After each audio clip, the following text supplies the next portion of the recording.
Dear students, the world history is divided into three phases. The first one is ancient phase, second one is medieval phase, and the third one is modern phase. Ancient history, medieval history, and modern history. So, like that, Indian history is also divided into three phases: ancient Indian history, medieval Indian history, and modern Indian history. Here, we are going to study the ninth class chapter, Medieval India and Political Transition. So in this lesson, we are going to learn so many things which are happened in the medieval period of India. So let us know history chapter number 2, Medieval India and Political Transition. I am Mr. Laxmikant D. Mamadapur. I am working as assistant teacher in Government High School Kulali, Taluk Mudhol, District Bagalkot. Here in this lesson or this chapter, you learn these are the following things. The first one is the Rajput Dynasties that ruled in North India. Secondly, the contribution of Rajputs to literature, art and architecture of India. Third one, the arrival of Turks.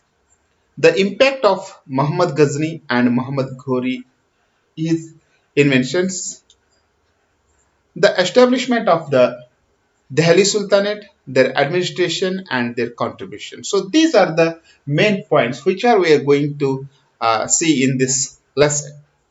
So let us start with the introduction to this beautiful history of Rajputs. So the period between the second half of the 12th century and the first half of 13th century is recognized as the transitional period in Indian history. Means in the year 1150 to 1250, a Christian era, these 100 years were called as transitional period in India because so many things were happened here. So that is why this period is called as transitional period. So next one, transitional period indicates the preparedness of or a readiness of the society to enter from one era to another era. Or era means we may call it as yuga also. Transitional period, what it means? It indicates, it shows that the preparedness or readiness of the society, one society, it enters from one yuga or one era to another era. So that was called as transitional period. So like that, in this transitional period, the Indian society also entered a new era from one era. Means Indian society entered medieval period from ancient period. So it made to call this 100 years as transitional period in Indian history. Once again, the Turks broke the political system of small kingdoms in India.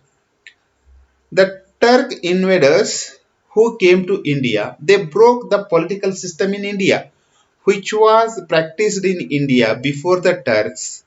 That was small kingdoms. After the Vardhanas, there are so many small kingdoms are there in north and eastern side of India. So Turks broke these small kingdoms.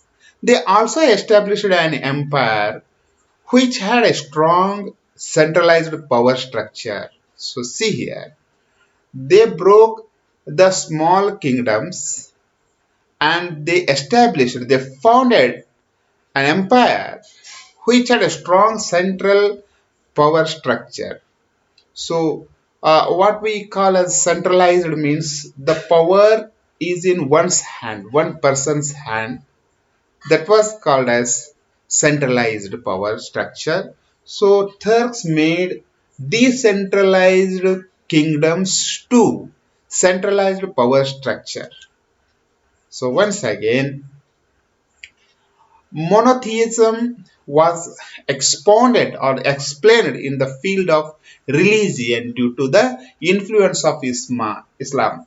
So monotheism means worship of one god. So monotheism was expounded or explained in Indian society, or it made changes because medieval Indian history is influenced by Islam. So that is why here we can find the monotheism means worshipping one god.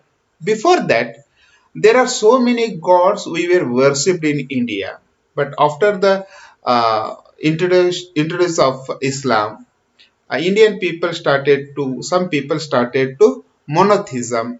So that is also a change we can find in the that time. All these developments indicate the beginning of medieval period in India. So first of all, Indian society entered medieval period from ancient period. That was the one thing. The secondly, Turks broke the small kingdoms and started a powerful centralized power structure administration in India. That is the second. The third point is monotheism or worshipping of one god is introduced to India. So these are the main developments which are indicates the beginning of medieval period in India. Before the study of the empire established by the Turks, so Turks who invaded India, tried to establish their administration here. Before that, we should know some, it is necessary to understand the multi-state political system of pre-Turk period. Before the study of Turks, we have to study about the multi-state political system of pre-Turks in India. So that is also a very important part of this lesson. Then what is the meaning of multi-state political system? What it means? It means the rule of small kings. The rule of small kings is called as multi-state political system. So once again, we will go to next point, that the study of multi-state political system can be started with the study of Rajput dynasties that ruled the western and northern Indian from 9th century to 13th century. So multi-state political system, we can find it in northern and western side of India.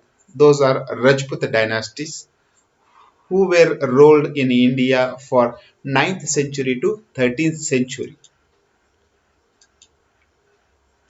So here we can find some of Rajput dynasties, Solankis, Paramaras, Chandelas. So these are the main Rajput dynasties. So we are going to study in this lesson. So Rajputa dynasties. After the rule of Vardhanas of Thaneshwara.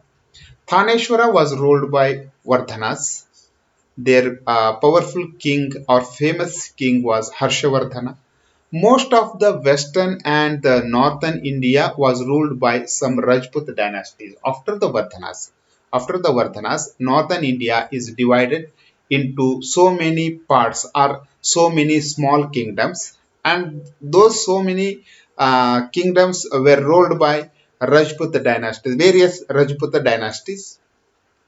So mainly we can see the Rajput dynasties like this Gurjara Pratiharas. So this is the Gurjara Pratiharas empire. So next one, secondly, Chandelas of Bundelkhanda. So this is the Chandelas of Bundelkhanda. And then Gharwalas or Gahadwalas. So Gahadwalas, this is the state of Gahadwala. And then Solankis. Also we can find here Solankis, state of Solankis. And lastly, Paramaras. So Paramaras are also one main dynasty of Rajputs. Here we can find. So these are the five main Rajputa dynasties we have to study here. Gurjar Pratiharas, Chandelas of Bundelkhanda, and Gharwalas or Gahadwalas, Solankis, and Paramaras. So Gurjara Pratiharas. So Gurjara Pratiharas were the first Rajputs we have to study here in this lesson.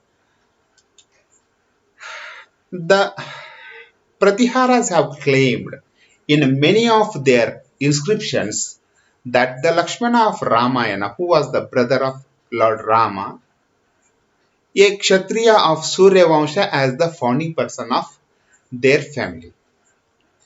Gurjara Pratiharas claim that Lakshmana was the founding person of Gurjara Pratihara Empire or dynasty.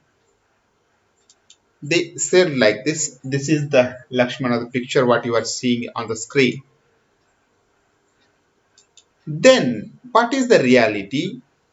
But as per the available evidences, Nagabhatta is the founder of this dynasty. Gurjara Pratihara's dynasty was founded by Nagabhatta. So that means Nagabhatta was the founder of this Gurjara Pratihara's dynasty. So here you can see the picture of Nagabhatta, who was the founder of Gurjara Pratiharas. The Pratiharas ruled Sindh region by keeping Kannauj as their capital city. Gurjara Pratiharas ruled over the Sindh region. Their capital city was Kannauj. So here you can see the Gurjara Pratiharas kingdom, Kannauj. It is blinking on the Indian map. You can see the place, and then we can go through. Uh, they fought back the frequent Arab attacks. These Gurjara Pratiharas were fought back the frequent. Arabs were attacking over their empire again and again, but Gurjara Pratiharas protested and they fought back the Arabs. They sent back the Arabs again and again.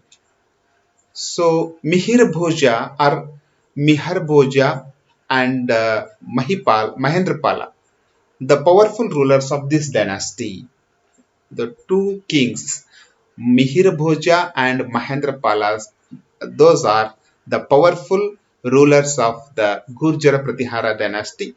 The founder of Gurjara Pratihara's dynasty was Nagabhatta. The two famous kings of Gurjara Pratiharas are Mihira Bhoja and Mahendrapala. Here you can see the picture of Mihir Bhoja, and then you can see Mahendrapala of Gurjara Pratihara dynasty, and then we are going to see Mihir Bhoja and Mahendrapala had defeated the Palas of Bengal. They were the powerful kings of Gurjara Pratiharas, and they beat Palas of Bengal and had extended their Pratihara kingdom till Bengal. Mihirboja and Mahendrapala, who were defeated the Palas of Bengal, and they extended their state, Pratihara kingdom, till the Bengal. An Arab traveler named Sulaiman had visited the court of Mihirboja and appreciated the kingdom as it had peace. So the Arab traveler Suleiman, he was visited the court of Mihir Bhoja and he appreciated the peace which was he found in the kingdom of Mihir Bhoja. Pratihara's rule declined during the rule of Mahipala. Mahipala was the last ruler of Gurjara Pratiharas, and it was declined in the period of Mahipala, who succeeded Mahendrapala. After the Mahendrapala, Mahipala was ruled in Gurjara Pratihara's empire, but he was the last king of Gurjara Pratiharas. So, like this, Gurjara Pratihara's empire was end like this. So, students, in this lesson, we had seen uh, these are the informations. So in the next episode, we can see some more interesting, important issues in the next chapter. Thank you so much.